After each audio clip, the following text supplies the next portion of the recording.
تاجدار علیہ السلام نے ارشاد فرمایا جو مجھ پر جتنا درود پڑے گا بروز محشر اتنا میرے قریب کر دیا جائے گا۔ ہر شخص یہ چاہتا ہے کہ اللہ کریم مدینے والے کے قریب ہمیں جگہ عطا فرمائے، تو یہ ایک اچھا عمل ہے۔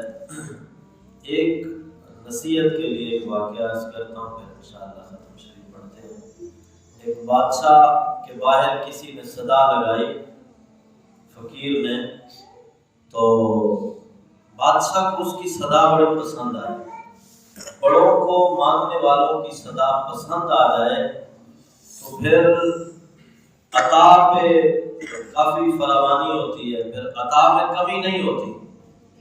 بادشاہوں کو مانگنے والوں کی صدا پسند آ جائے تو پھر عطا میں کمی نہیں ہوتی۔ مانگنے کا انداز ہو، مانگنے کا طریقہ ہو، اللہ کرے کہ ہمیں بادشاہوں کے بادشاہ اللہ عز و جل سے مانگنے کا طریقہ آ جائے۔ فرمایا کہ فقیر نے صدا لگائی، بادشاہ کو صدا پسند آئی، اندر بلایا اور کہا کہ ہمیں تمہارا مانگنا بڑا اچھا لگا ہے۔ اللہ بھی فرماتا ہے ادعونی استجب لکم، اے میرے بندے تو مجھ سے مانگ مجھے دینے والا پائے گا، مجھ سے مانگ میں تیری دعائیں قبول کروں گا، میری طرف ایک قدم آ میں 4 قدم آؤں گا، میری طرف چل کے آ میں دوڑ کے تیری طرف آؤں گا۔ اس کا مطلب یہ ہے کہ ہم اللہ سے جتنا مانگتے جائیں اللہ اتنا ہم سے راضی ہوتا جاتا ہے۔ فرمایا کہ اسے اندر بلایا گیا، رات کا پہر تھا، اسے یہ کہا گیا کہ بھائی بادشاہ نے کہا یہ ہیرے جواہرات کا کمرہ ہے، اس میں بے شمار خزانہ پڑا ہے، یہ رات ہو رہی ہے، صبح کی اذانوں تک تیرے پاس وقت ہے، صبح کی اذانوں تک تیرے پاس وقت ہے، جتنا چاہے اکٹھا کر لے جا، دے رہا ہے۔ اب وہ خوش ہو گیا اور اس نے کہا کہ یہ تو زندگی سنور گئی، نسلیں سنور گئی، ہیرے جواہرات۔ اب جیسے اس نے قدم رکھا نا اس کمرے میں، اس سڑکوں پہ سونے والا، وہ دھوپ میں زندگی بسر کرنے والا، کبھی روکھی سوکھی کھانے والا، حال بے حال، نہ گرمی کا پتہ نہ سردی کا پتہ، وہ جب ریشم کے کمرے میں داخل ہوا اس کے تو ہوش ٹھکانے نہ رہے۔ اس نے کہا کیا مزیدار جگہ ہے، کتنی خوبصورت جگہ ہے، کتنی اعلیٰ جگہ ہے۔ اس نے کہا ذرا لیٹ کے نہ دیکھوں۔ اب ریشم کا وہ قالین تھا، ذرا لیٹا، سکون محسوس ہوا۔ پتھروں پہ لیٹنے والا ریشم پہ لیٹے سکون تو آئے گا، سکون محسوس ہوا۔ تو اس سکون میں اس نے کہا رات بڑی بڑی ہے، میں تو اتنا سا بھی لے جاؤں میری نسلیں سنور جائیں گی، رات بڑی بڑی ہے، تھوڑی دیر آرام نہ کر لوں، تھوڑی دیر لیٹ کے یا لیٹنے کا مزہ نہ لے لوں، پھر لے لوں گا سارا کچھ۔ یہاں لمحہ فکریہ ہے ہمارے لیے، ہم کہتے ہیں ابھی تو جوانی ہے، بڑی عمر پڑی ہے، کر لیں گے عبادت، منا لیں گے اس کو، منا لیں گے، ابھی تو بڑی عمر پڑی ہے۔ تو پھر ایسے کرتے کرتے پھر شادی ہوتی ہے، پھر بچے ہوتے ہیں، بچوں کی شادیاں کر لوں، پھر کر لوں گا، بڑی عمر پڑی ہے، بس بچوں سے فارغ ہو جاؤں، کر لوں گا، بچوں سے ہو گیا، پھر کہتے ہیں اب میں نے اب کیا کرنا ہے، اب کمر سیدھی نہیں ہوتی، اب تو مجھ سے ٹھنڈے پانی میں وضو نہیں ہوتا، اب مجھ سے راتوں کو اٹھا نہیں جاتا، اب دن بھر قیام میں کھڑا نہیں ہوا جاتا، کیسے جاؤں۔ اس طرح سے موت کا فرشتہ آ جاتا ہے اور لے جاتا ہے، اور ہم ویسے کے ویسے سوچتے رہ جاتے ہیں۔ فرمایا کہ اس نے کہا کہ رات لمبی ہے، لے لوں گا، سو گیا۔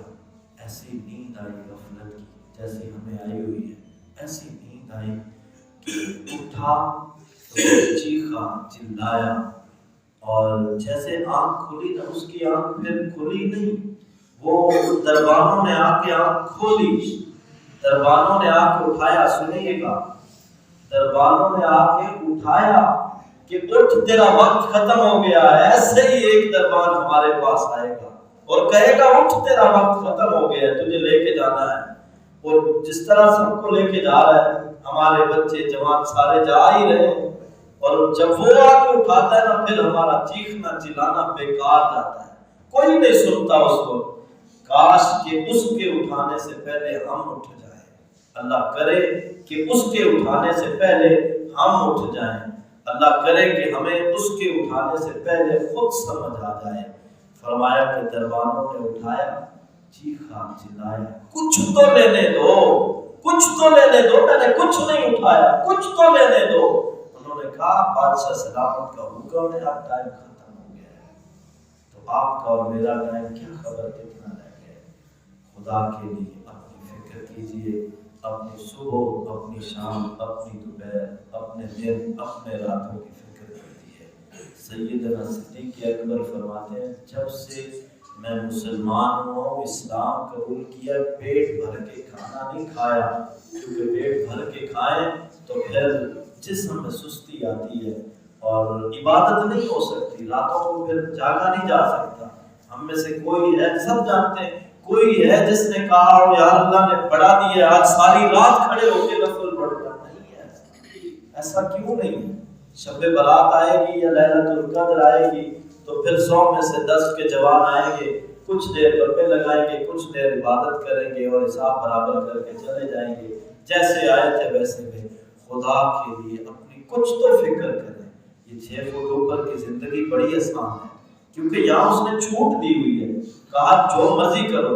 اچھا ایک بات ہے, ہم کہتے ہیں کہ یہ جو بھی ہو رہا ہے اللہ کی مرضی سے ہو رہا ہے, ہم نے غلطی کی, اچھا کہ اللہ کی مرضی سے ہو رہا ہے. اللہ کی مرضی سے نہیں ہو رہا, یہ جو ہم کر رہے ہیں مرضی سے نہیں ہو رہا, یہ اس کی اجازت سے ہو رہا ہے. اس نے اختیار دیا ہے, بندے تیری مرضی جو چاہے کر, جب میرے پاس آئے گا پھر پوچھ لوں گا تو نے کیا کیا ہے.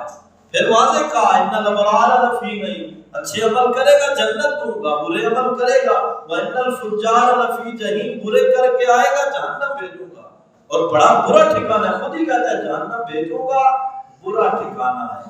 تو اسی ایک واقعے کو اگر ہم یاد رکھیں تو میرے خیال میں ہماری کوئی نماز قضا نہیں ہوگی, کوئی دن درود و سلام سے خالی نہیں جائے گا, کوئی رات تلاوت کلام سے خالی نہیں جائے گی.